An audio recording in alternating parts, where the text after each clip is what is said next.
नमस्कार, आप देख रहे हैं एमपी न्यूज 24 और मैं हूं आपके साथ कंचन। विश्व प्रसिद्ध पर्यटन नगरी खजुराहो के पश्चिमी मंदिर समूह के सामने ठीक 11 बजे सायरन बजाकर 2 मिनट का एकत्रीकरण किया गया, जिसमें राजनगर अनुविभागीय अधिकारी श्री डीपी द्विवेदी ने उपस्थित जनों को संबोधित करते हुए कहा कि हमें कोविड-19 के नियमों का पालन करते हुए कोरोना से बचाव करना है, जिससे कि हमारा नगर कोरोना के संक्रमण काल से सुरक्षित रह सके। इस अवसर पर थाना खजुराहो प्रभारी Sandeep Khare, hotel and restaurant association के अध्यक्ष अशोक गौतम, व्यापारी संघ के अध्यक्ष नरेश सोनी, गाइड एसोसिएशन के अध्यक्ष अनुराग शुक्ला, समाज सेवी और भाजपा नेता योगेंद्र सिंह चंदेल, दिनेश गौतम, आरएसएस के संजीव शुक्ला, अधिवक्ता महिपाल सिंह, पवन मिश्रा और वीरेंद्र तिवारी के अलावा बड़ी संख्या में नगर के गणमान्य जन उपस्थित रहे।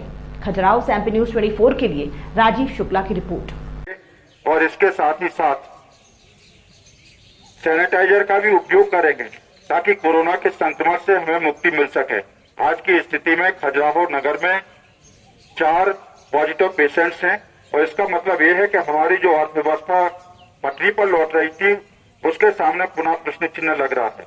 इसलिए सभी व्यापारी बंधुओं से अनुरोध है कि कृपया वह भी अपनी दुकान के सामने रस्सी बांध लें या कुछ गोले बना लें ताकि सोशल डिस्टेंसिंग का जो नॉर्म है उसका पालन किया जा सके। खुद भी मास्क लगाएं, दूसरों को भी मास्क लगाने के लिए प्रेरित करें। प्रत्येक दुकान पर सैनिटाइजर की व्यवस्था हो। और जो होली का त्योहार आ रहा है, हमारी होली हर की होली, एक तरह का स्लोगन दिया गया है। हम सामूहिक तौर पर, सार्वजनिक तौर पर बहुत सारी भीड़ भाड़ इकट्ठा करके होली को नहीं मनाएंगे, क्योंकि यदि हम ऐसा करेंगे तो निश्चित तौर पर किसी न किसी संकट से घिरने की हमारे सामने आशंका बनी हुई है।